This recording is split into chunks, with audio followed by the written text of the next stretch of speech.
지금 그 부산 문현동 금도굴 사건 태평TV에서 그 정충대 씨가 나와서 그 김일성 교수하고 이제 대담한 내용을 방송했고요. 그래서 저도 이제 그것을 캡처해서 저도 올려드렸습니다. 그 내용을 많이 보시라고. 근데 거기에 대한 이제 또 지금 문제가 생긴 게 뉴스타운과의 이제 서로 이제 비방전이 좀 생겼습니다. 그래서 정충재 씨가 그 뉴스타운이 정충재 씨의 기사를 과거에 2015년도인가요? 뭐 올렸다가 그것을 내린 거에 대해서 정충재 씨가 말한 내용, 뉴스타운이 뭐 그 좌파 세력에게 굴복한 것이다. 그래서 뭐 기사를 내렸다. 이렇게 이제 보도를 했습니다. 태평TV에서.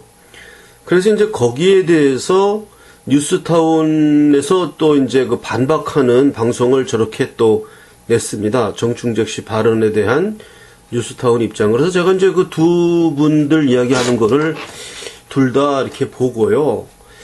제 나름대로 좀 고언을 좀 드리고 싶어서 오늘 방송은 좀 하는 것입니다. 그리고 그 양측의 입장에 대해서 조금 제가 좀 이건 아니다 싶은 건 뭐냐 하면 양측이 좀 너무 감정적으로 좀 격앙돼 있어요. 격앙돼 있어가지고 어떤 게 감정적인 이런 그 격앙된 분위기로 이렇게 방송을 하면 듣는 사람들이 좀 상당히 좀 난처하고 또 감정적으로 격앙되면은 객관성을 좀 잃게 되거든요.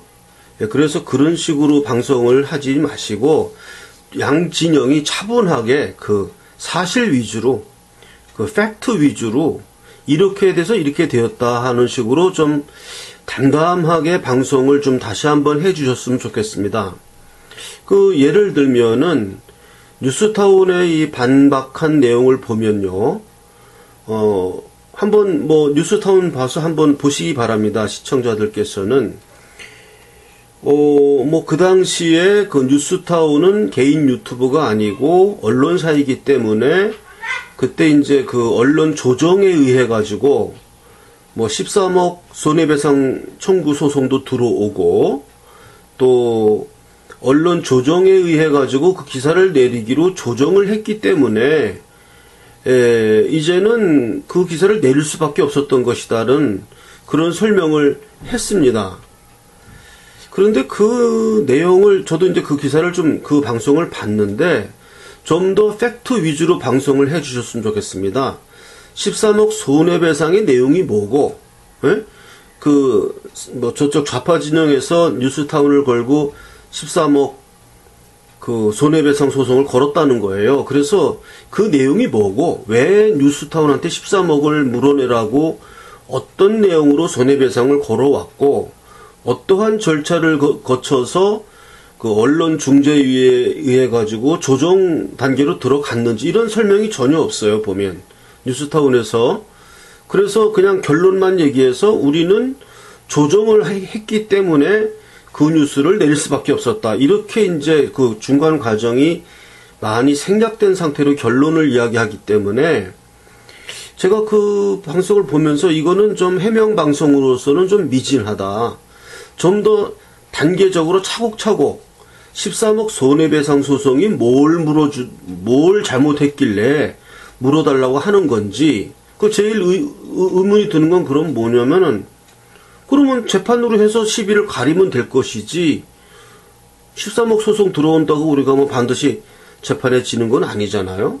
그래서 그런 설명이 좀 상당히 납득이 좀 어려웠습니다. 13억 재판이 들어오면 바로 조정을 해야 되는 건지 저도 뭐 재판을 많이 해본 사람이기 때문에 개인적으로 재판이라는 건 물론 좀 무섭습니다. 지고 나면은 뭐 꼼짝없이 물어줘야 되는 것은 사실이지만은 그러니까 그 재판 걸어온 내용이 무엇인지 이런 것을 좀 더 차분하게 이렇게 팩트 위주로 그때 뭐 어떠한 이유로 13억을 우리들어 물어내라고 소송이 들어왔는데 어떠했다. 그래서 뭐 우리는 이렇게 예상을 했다. 또는 뭐 그래서 왜 조정을 했는지, 조정을 안 하면 어떻게 될 것이었는지, 이런 얘기를 좀 상세하게 그 팩트 위주로 시간표를 짜서 시간표대로 쭉 나가면서 설명을 하면 우리가 그걸 듣고 이제 판단이 쓰는데, 지금 뉴스타운에서 그 해명한 내용은 그 중간 과정이 너무 많이 생략되고 맨 끝에 결론만 이야기하는 거예요. 그래서 조정이 이미 된 거기 때문에 그 기사를 내려야만 한다. 그건 그 얘기는 맞죠. 이미 이제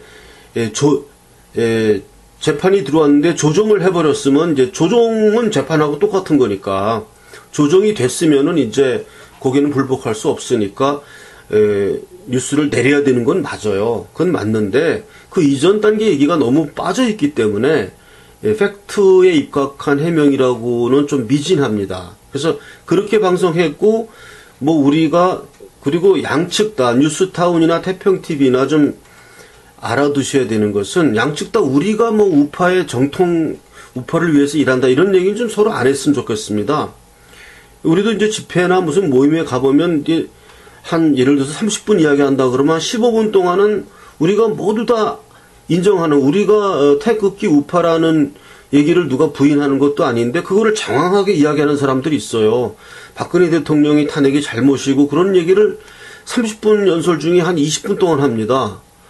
아니 우리가 그걸 뭐 반대하는 사람 같으면 우리들한테 그런 얘기하는 게 맞는데 우리는 뭐 그보다 더 심하게 우파인 사람들인데 그런 사람들한테 우리가 뻔히 공유되는 거를 장시간 이야기하면 그거 안 되거든요. 그러니까 그런 거는 우리가 다 공유하는 거니까 다 빼고 뉴스타운이나 태평TV나 다 우리가 뭐 그 사람들 우리가 뭐 이 아주 일 많이 하는 그 방송들 아닙니까? 그러니까 그거 다 인정하니까 그런 내용은 다 빼고 팩트로만 좀 얘기를 했으면 좋겠습니다. 그리고 그 태평TV에서 그 또 해명한 것도 제가 또 봤습니다. 그리고 그 김일선 교수님이 이게 한 내용에 대해서도 거기도 좀 팩트 위주로 얘기를 했으면 좋겠습니다. 그러니까 정충재 씨가 얘기한 그 내용, 그 취지는 뭐냐 하면 이거예요. 뉴스타운이 기사를 올렸다가 상대방에게 뭐 폭행도 당하고 뭐 그 위력에 의해 가지고 그 절충을 해 가지고 기사를 내리고서는 은폐했다. 이렇게 이제 정충재 씨가 이야기를 했는데 그런 취지로 이야기를 했어요. 근데 그 내용도 팩트가 좀 너무 부족합니다. 정충재 씨 얘기 스토리 하는 스타일 자체가 상당히 이렇게 솔직하게 얘기하는 거는 같은데요. 그래서 신뢰감을 주는 건 맞지만 그래도 팩트를 이야기할 때는 뭐 몇 날 몇 시에 뭐 이런 일이 있었고 몇 날 몇 시에 누가 이렇게 됐고 이렇게 해서 팩트 위주로 얘기를 해야 아 이것이 객관적인 이야기구나 우리가 이렇게 들지 그냥 어떤 개인적인 화술이라든지 이런 식으로 이야기를 진행해 버리면 그냥 뭐 한쪽 귀를 뚫고 한쪽 귀를 흘리자 이렇게밖에는 우리가 들을 수가 없어요. 예, 저 같아도 그렇습니다. 그러니까 양측이 이렇게 우리가 뭐 시시비비를 가릴 때는 꼬치꼬치 따져야 됩니다. 꼬치꼬치 따져서 요건 요거고 요건 요거고 이래야 이게 나오는데 총괄적으로 우리는 뭐 우파의 핵심적인 게 맞는데 뭐 이런 식으로 이렇게 결론을 지으면 안 됩니다. 그런 얘기는 우리가 다 빼버리고요. 지금 뉴스타운에서는 뭘 어떻게 했는지 그리고 태평TV에서는 정충대 씨의 이야기가 팩트로 구성하면 어떻게 되는 건지 이런 것을 좀 더 객관적으로 이야기를 해야 되는데 이렇게 방송을 할 때 상대방을 설득하기 위해서 팩트를 5분 이야기하고 25분간 웅변하면 안 됩니다. 그렇게 하지 마세요. 5분 동안 팩트 이야기하고 25분 동안 웅변을 섞어가지고 결론을 자기의 뭐 이런 철학적인 이야기를 해버리면 듣는 사람들이 우리가 이 철학 강의 듣는 건 아니잖아요. 그러니까 태평TV도 좀 이 서술하는 방식을 좀 팩트 위주로 그렇게 좀 이렇게 객관적으로 했으면 좋겠고, 또 이렇게 인신공격적이거나 무슨 이런 얘기는 좀 서로 좀 안 했으면 좋겠습니다. 이게 듣기가 상당히 좀 거북하고 그렇습니다. 그래서 다시 한번 제가 좀 양 방송에 대해서 좀 부탁드리고 싶은 것은 이렇게 끝나지 마시고 팩트 위주로 좀 객관적인 방송을 해주시기를 좀 부탁합니다. 오늘 방송은 여기까지 하겠습니다.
소를